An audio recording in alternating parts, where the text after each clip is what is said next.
Vote చోరీ వ్యవహారంలో big blasting news చూస్తున్నాం. హర్యానాలో ఓట్ చోరీ జరిగిందంటూ కూడా రాహుల్ గాంధీ కామెంట్స్ చేశారు. ఇక బీహార్ ఎలక్షన్స్ ముందల నుంచి కూడా రాహుల్ గాంధీ ఇటువంటి ఆరోపణలు చేస్తున్నారు. ఇక హర్యానా అంశంలో కూడా రాహుల్ ఓటు చోరీ అంశం వల్లే ఇప్పుడు గెలవటం జరిగింది అంటూ కూడా రాహుల్ సంచలన కామెంట్స్ చేశారు. బ్రెజిల్ మోడల్ ఫోటోతో 22 ఓట్లు కూడా అక్కడ సృష్టించబడ్డాయి. అంటే ఇక్కడ ఉన్నటువంటి ఇండియాలో ఉన్నటువంటి ఇప్పుడు మన బీహార్ ఎలక్షన్స్ ముందు చూస్తే కనుక అవకతవకలను బయటపెడితే ఇండియాలోనే ఒక ఇంటి ముందల ఒక డోర్ మీద ఎన్ని ఓట్లు 500కు పైగా కూడా ఓట్లు ఈ విధంగా నమోదవటం చూశారు. ఈసారి అసలు ఆమె ఇండియనే కాదు, ఒక బ్రెజిల్ మోడల్ ఫోటోతో 22 ఓట్లు సృష్టించడం సంచలనంగా మారింది. అంటే ఈసీ ఎంత నిద్రపోతూ ఉంది ఈ ఓట్ల అంశంలో అనేది కూడా ఇది అద్దం పడుతుందంటూ కూడా ఇప్పుడు రాహుల్ గాంధీ మాట్లాడటం అయితే జరిగింది. హర్యానాలో 10 చోట్లు లారిసా ఫోటోలతో కూడా నకిలీ ఓట్లు సృష్టించబడ్డాయి.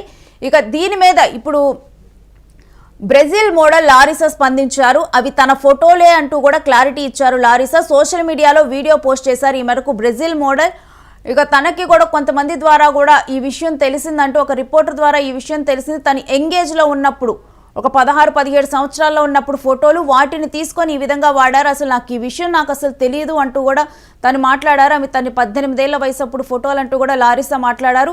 అసలు తనకు ఇండియాలో ఓటు హక్కు ఉందని తన ఫోటోలను ఉపయోగించారని దానికోసం అన్ని ఓట్లు ఉన్నాయన్న విషయం ఇప్పటివరకు లారిసాకే తెలియదు. ఈ విధంగా కూడా ఓటర్ల జాబితాలో ఒక బ్రెజిల్ మోడల్ ఫోటో ఉండటం అయితే ఇప్పుడు సంచలనంగా మారింది. ఇక ఈ విషయానికి లారిసా క్లారిటీ ఇచ్చిన వీడియోను ఒకసారి చూద్దాం. Não, vou contar fofoca. Gente, estão usando uma foto minha, antiga. A foto é velha, tá? Ó, tava novinha na foto, devia ter uns 20 anos, 18 anos. Estão usando a foto minha pra fazer, eu não sei se é uma eleição, alguma coisa de voto, que tem que votar. E na Índia, estão me colocando como indiana pra dar golpe nos outros, gente. Olha que loucura.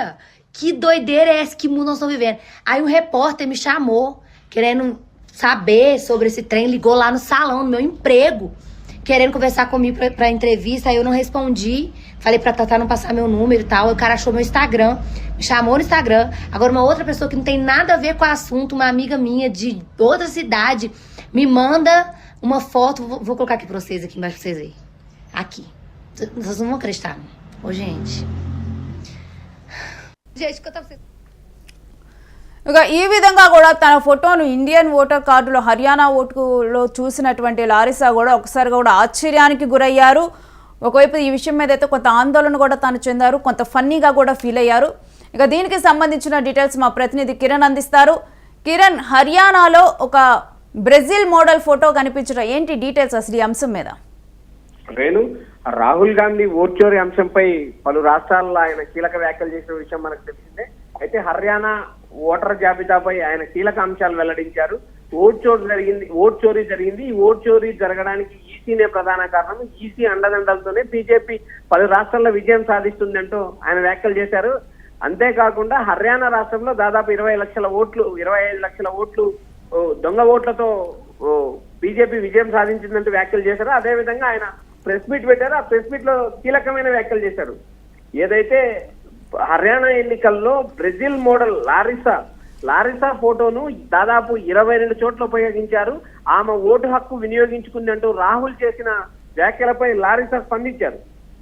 ఏదైతే ఆమె ఇది నమ్మకం కాని విషయము, ఆ photo అయితే నాదే, కానీ నేను 18 ఏళ్ల వయసులో ఉన్న ఫోటోలను ఉపయోగించారు, ఆ ఫోటోలు అయితే నావే అంటూ ఆమె వ్యాఖ్యానించారు. అదేవిధంగా ఆమె ఇది ఒక ఫన్నీ అంశం అంటూ వ్యాఖ్యానించడం మనం విజువల్ లో విన్నాం. రేణు, రాహుల్ గాంధీ పదే ఏదైతే ఆయన అయితే కిరణ్, ఈ వ్యవహారంలో కేవలం లారిసా ఫోటోలనే ఉపయోగించారా, తన ఐడెంటిటీతో అంటే తన పేరును కూడా ఉపయోగించి క్రియేట్ చేశారా ఈ ఓట్లు?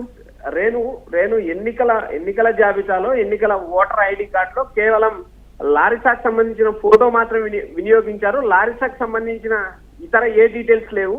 కేవలం పేరుకు సంబంధించి పేరు మాత్రమే వాడారు.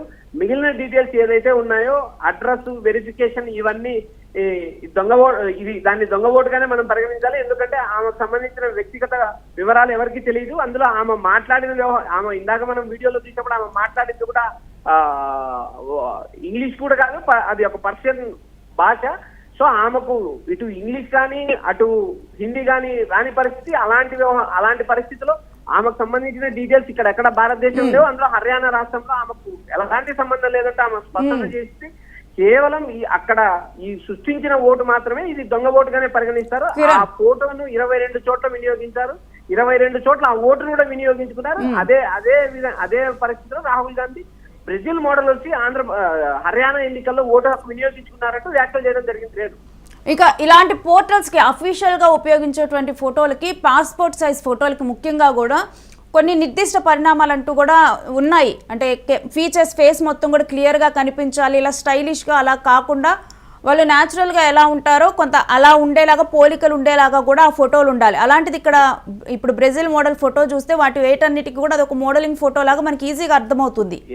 అయినప్పటికీ కూడా అలాంటి ఒక ఫోటోని ఇలాంటి పోర్టల్లో ఉంచారు. అంటే దీని మీద మాట్లాడుతుంది ఏంటంటే ఈసీ ఎంతగా అసలు అబ్జర్వ్ చేయకుండా ఉంటుంది అన్నదానికి కూడా ఇది అలాంటి పోర్టల్లో ఇలాంటి ఫోటోని యాక్సెప్ట్ చేయటము. ఇప్పుడు మనం ఏదైనా ఫైల్ని అప్లోడ్ చేసినప్పుడు అది డెఫినెట్గా కూడా దానికి కావాల్సినట్లుగా ఆదేశించిన విధంగా ఆ సాఫ్ట్వేర్ డిజైన్ చేసిన విధంగా ఉంటేనే అది యాక్సెప్ట్ చేస్తుంది. కానీ ఇక్కడ అవేవి లేకపోయినా కానీ ఇక్కడ ఫోటో యాక్సెప్ట్ అయిందంటూ కూడా మాట్లాడుతున్నారు.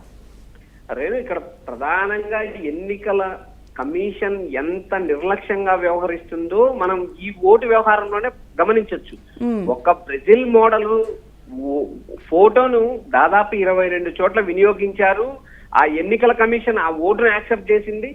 ఏదైతే ఫామ్ 17A ద్వారా ఎవరైతే ఆన్లైన్ లో అప్లై చేసుకున్నప్పుడు కనీసం అక్కడ ఉన్న డివిజన్ కు, ఆ రెవెన్యూకి సంబంధించిన అధికారులు కానీ, ఆ ఏదైతే క్షేత్రస్థాయిలో ఓటర్ ఉన్నారా లేదా అని పరిశీలించే వారు కానీ కనీసం ఫోటోను కూడా పరిగణలోకి తీసుకోకుండా ఓటు హక్కు కల్పించడము, ఈసీ పనితీరు ఎలా ఉంది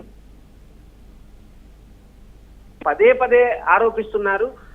ఓట్ చోరీ జరిగింది, ఓట్ చోరీ జరగడానికి ఎన్నికల కమిషనే కారణం అంటూ ఆయన దేశవ్యాప్తంగా పలు రాష్ట్రాల్లో పలు మీటింగ్లు పెట్టి అందుకు సంబంధించిన ఆధారాలు చూపిస్తూ ఆయన పదే ఎన్నికల సంబంధిత ఆరోపణలు గుప్పించినా కూడా ఈసీ పనితీరులో ఎలాంటి మార్పు రాలేదు. ఎందుకంటే హర్యానాలో దాదాపు కేవలం 17,200 ఓట్లతోనే కాంగ్రెస్ ఓడిపోయింది. అతి తక్కువ మార్జిన్ లో ఓడిపోయింది.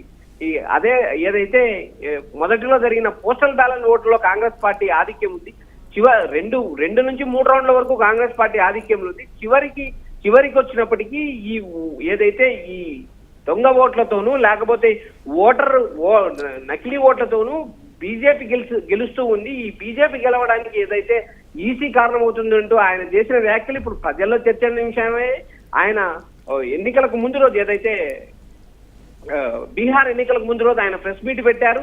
ఓవరాల్ గా ఎక్కడెక్కడ ఎన్ని నకిలీ ఓట్లు ఎంటర్ చేశారు, ఏ ప్రాంతంలో ఎన్ని ఓట్ల చోరీ జరిగిందంటే ఆయన స్పష్టంగా వివరించారు. ఇప్పుడు హర్యానాలో బీజేపీ గెలుపుకు కూడా ఓట్ల చోరీ కారణం అంటూ కూడా ఇప్పుడు రాహుల్ ఆరోపిస్తున్నారు.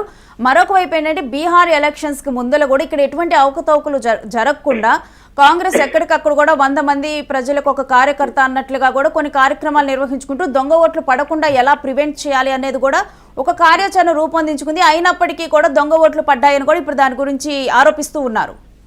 రేణు, కాంగ్రెస్ పార్టీ బీహార్ ఎన్నికలకు ముందే ఏదైతే హర్యానాలో ఓటు చోరీ జరిగిందనే విషయం కాంగ్రెస్ పార్టీ అధిష్టానానికి కానీ రాహుల్ గాంధీ కానీ స్పష్టమైన అవగాహన ఉంది కాబట్టి ఆయన రేపు ఎన్నికలు జరుగుతాయనక ఆయన ఆటం బాంబు పేర్చారు. ఈసీ ప్రధాన కారణం అవుతుంది, ఈసీ దోహదపడుతుంది, బీజేపీ గెలవడానికి ఈసీ కారణం అంటూ ఈ ఎలక్షన్ కమిషన్ డిఫెన్స్ లైక్ నెట్టారు. ఏదైతే హర్యానాలో ఓటు చోరీ జరిగిన తర్వాత కాంగ్రెస్ పార్టీ బీహార్ ఎన్నికలకు ముందే జాగ్రత్త పడింది. దాదాపు క్షేత్రస్థాయిలో పోలింగ్ ఏజెంట్లతో సమావేశమైంది, బూత్ క్యాప్చరింగ్ చేసింది, నియోజకవర్గ కార్యకర్త సమావేశమైంది, ఒక్కొక్క డివిజన్ కు ఇన్ఛార్జీలు నియమించింది, 100 మంది ఓటర్లకు ఒక ఇన్ఛార్జీని నియమించింది. ఎక్కడికక్కడ దొంగ ఓటర్లను కంట్రోల్ చేయడానికి కాంగ్రెస్ పార్టీ ప్రయత్నించింది. ఏదైతే క్షేత్రస్థాయిలో కాంగ్రెస్ పార్టీ కార్యకర్తలు పర్యటించినప్పుడు ఈ ఓటు ఇక్కడిదా కాదా, లేకపోతే ఈ ఓటరు ఖచ్చితంగా ఈ నివాసంలో ఉన్నాడా లేదా అనేది కూడా పలు ప్రాంతాల్లో పర్యటించారు. ఏదైతే దాదాపు ఇప్పుడు ఏదైతే ఈ దొంగ ఓట్లను నిరోధించడం వల్లే మొదటి ఫేజ్ ఏదైతే బీహార్ మొదటి ఎన్నికల్లో భారీ పోలింగ్ నమోదైంది. ఈ పోలింగ్ నమోదైన తర్వాత అటు బీజేపీలోను ఇటు నితీష్ కుమార్ లోను టెన్షన్ పెరిగింది.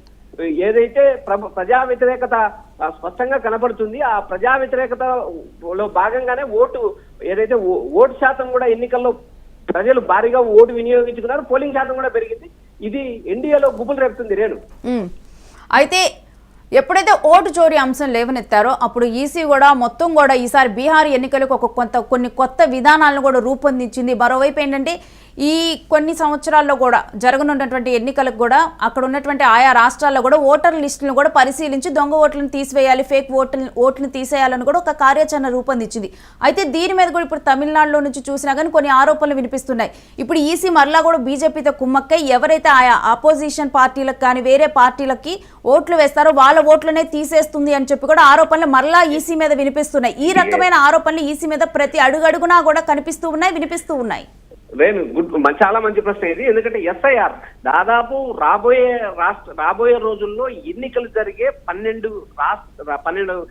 రాష్ట్రాలు కేంద్రపాలిత ప్రాంతాల్లో ఎస్ఐఆర్ నిర్వహిస్తుంది. ఏదైతే కాంగ్రెస్ పార్టీ కానీ దేశంలో ఉన్న ప్రాంతీయ పార్టీలు కానీ పలు ఆరోపణలు ఈసీ పైన చేస్తున్నారు. ఎందుకంటే ఏదైతే ప్రతిపక్ష పార్టీలకు సంబంధించిన ఓటర్లు, ప్రతిపక్ష పార్టీకి సంబంధించిన కార్యకర్తల ఓటర్లు, ప్రతిపక్ష పార్టీలకు సంబంధించిన ఓట్లను తొలగిస్తున్నారు, ఆ ఓట్లను నిర్వీర్యం చేస్తున్నారు. అదే పనిగా బీజేపీ గెలవడానికి కేవలం ఏదైతే ప్రతిపక్షాలకు సంబంధించిన ఓటర్లను తొలగించడమే కాక వారి అడ్రస్ ప్రూఫ్లు మారుస్తుంది. ఒక్కొక్క నియోజకవర్గంలో 5 నుంచి 10,000 ఓట్లు గల్లంతైనాయని ప్రతిపక్ష పార్టీలు ఆందోళన చేస్తున్నాయి. బీహార్ రాష్ట్రంలో మమతా బెనర్జీ ఏకంగా ర్యాలీ నిర్వహించింది. తమిళనాడుకు సంబంధించిన స్టాలిన్ ఏకంగా సుప్రీంకోర్టుకి వెళ్ళడం జరిగింది. ఎస్ఐఆర్ ఆపివేయాలి, ఈ ఎస్ఐఆర్ వల్ల అధికారంలో ఉన్న ప్రాంతీయ పార్టీలు కానీ ప్రతిపక్షంలో ఉన్న ప్రాంతీయ పార్టీలు కానీ తీవ్ర విఘాతం కలుగుతుంది. ఈ ఎన్నికల కమిషన్ అడ్డం పెట్టుకున్న బీజేపీ అది ఏదైతే ప్రాంతీయ పార్టీలకు సంబంధించిన ఓటర్లను తొలగిస్తుందంటూ ప్రతిపక్ష పార్టీలకు సంబంధించిన నాయకులు, ఇండియా కూటమిలో ఉన్న నాయకులు కూడా కోర్టు మెట్లెక్కారు. అయితే ఈ కోర్టులో ఈ వ్యవహారం తేలాల్సి ఉంది.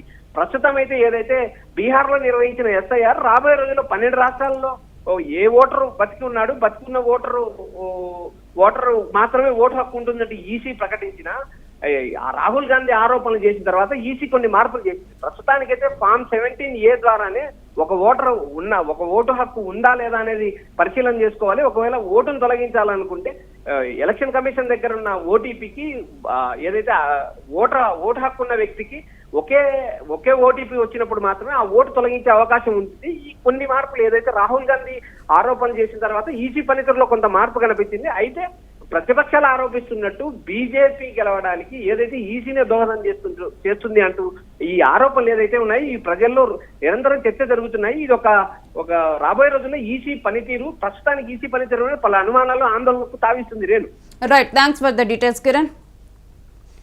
ఇక ఈసీ అయితే పలు ఆరోపణలు ఎదుర్కొంటున్నట్లే చెప్పాలి. ఓట్ చోరీ వ్యవహారం ఎప్పుడైతే రాహుల్ గాంధీ బీహార్ ఎలక్షన్స్ ముందు లేవనెత్తారో ఓట్ చోరీ అంశాన్ని కూడా ఇక ఈసీ ఎలా ఇటు బీజేపీ గెలుపుకు ఆయా ప్రాంతాల్లో కూడా సహకరిస్తుంది అంటూ కూడా రాహుల్ గాంధీ ఎప్పటికప్పుడు కూడా ఓట్ చోరీ అంశాన్ని తెర మీదకు తీసుకొని వస్తున్నారు.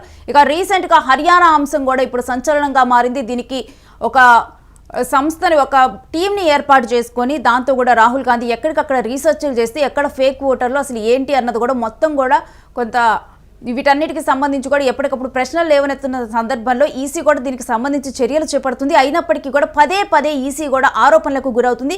ఇక ఇప్పుడు హర్యానా ఓటర్లలో ఒక బ్రెజిల్ మోడల్ ఫోటోలు కనిపించటము, అవి కూడా అసలు సరే ఏమైనా పాస్పోర్ట్ ఫోటోల్లాగా అలా డీసెంట్గా కూడా లేవు, ఆ ఫోటోలు కూడా చాలా స్టైలిష్గా ఉన్నాయి. అలాంటి ఒక ఫోటోలు ఇలాంటి పోర్టల్లో వచ్చినప్పుడు ఎలా గుర్తించకుండా ఉన్నారు? అసలు ఈసీ పనితీరు, నిబద్ధతకి ఇవి అద్దం పడుతున్నాయంటూ కూడా ఇప్పుడు దీని మీద పలు కామెంట్స్ కూడా వినిపిస్తూ ఉన్నాయి. The big picture of Haryana. Big picture is 2 crore total voters, vote chori of 25 lakhs, possibly more, but confirmed bias of 25 lakhs.